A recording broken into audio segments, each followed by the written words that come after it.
الفرق بين صيغة Rgb وصيغة Cmyk.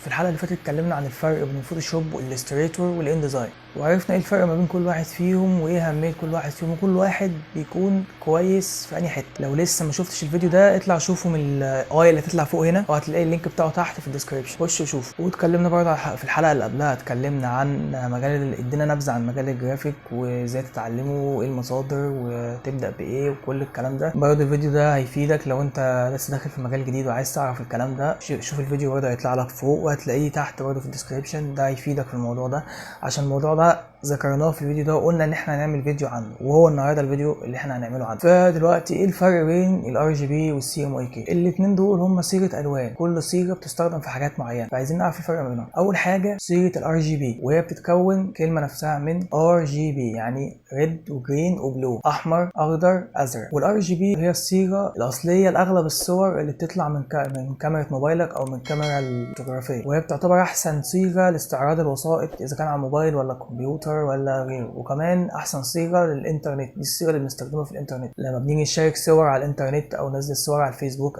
او الانستاجرام او غيره، بتكون بصيغه Rgb. يعني باختصار ال Rgb ده لما تيجي تشتغل تصميمات هتتنشر على النت مهما كانت التصميمات دي ايه، لوجو او تصميمات جرافيك او غيره او تصميمات سوشيال ميديا، هتشغل التصميم بتاعك هتبداه بصيغه Rgb مش Cmyk. اوعى ترفع Cmyk على النت. اما Cmyk يكون في اغلب الطبعات، حتى لما بتيجي تطبع صوره بصيغه Rgb على اي طبعه، الطبعه نفسها بتاخد وقت اطول في الطباعه لان هي بتكون بتحولها لك من Rgb ل Cmyk للطباعه. واغلب او اكتر الوقت بتلاقي الصوره برضو لو انت طابعها Rgb، لو انت جبت صوره Rgb وجيت تطبعها هتلاقيها برضو مش مطلع لك الالوان هي بنسبه 100%. هتلاقي في اختلاف بسبب اللي انت بتطبع صوره Rgb، هو اصلا صيغه الطباعه Cmyk. فعشان كده لازم قبل ما نبدا اي تصميم لو احنا هنطبعه نعمله بصيغه Cmyk، او حتى لو عندنا تصميم Rgb وهنطبعه نحوله لصيغه Cmyk قبل ما نطبعه عشان يدينا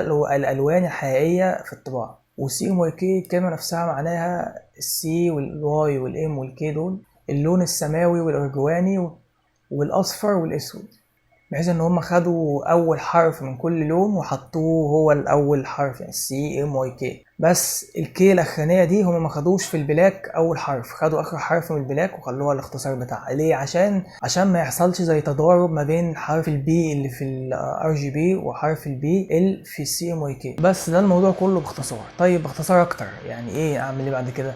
باختصار، لما تيجي لو انت دلوقتي مصمم جرافيك، لما تيجي تصمم تصميم انت عارف انك هترفعه على النت، اعمله بصيغه Rgb قبل ما تبدا. لو انت عامل تصميم عامل حسابك اللي انت عارف اللي انت هتطبعه مش هترفعه على النت، اعمله بصيغه Cmyk. لو عامل التصميم بالاثنين مفيش مشكله، او عندك تصميم قديم كان اصلا Rgb مثلا وانت عايز تطبعه، او كان Cmyk وانت عايز تنزله على النت، مفيش مشكله. انت هتجيب التصميم السورس نفسه بتاع الملف وتغيره براحتك، تغيره لCmyk وتعمل له سيف، ودي تبقى نسخه معاك للطباعه، وتغيره تاني Rgb تعمله تحويل، وتبقى دي نسخه معاك برضو لو عايز ترفع الحاجه دي على النت. لو استفدت من الفيديو متنساش تعمل لايك للفيديو عشان تشارك الفيديو ده مع ناس غيرك، لان انت لما بتعمل لايك الفيديو بينتشر واليوتيوب بيعرف ان الفيديو ده فادك فبينشره لناس تانية ويخليه يفيدهم. فلو الفيديو فادك ما تنساش تعمل لايك واشترك في القناه وفعل الجرس، عشان تفعيل الجرس مهم اكتر من الاشتراك، عشان تفعيل الجرس ده بيخلي اي فيديو انا انزله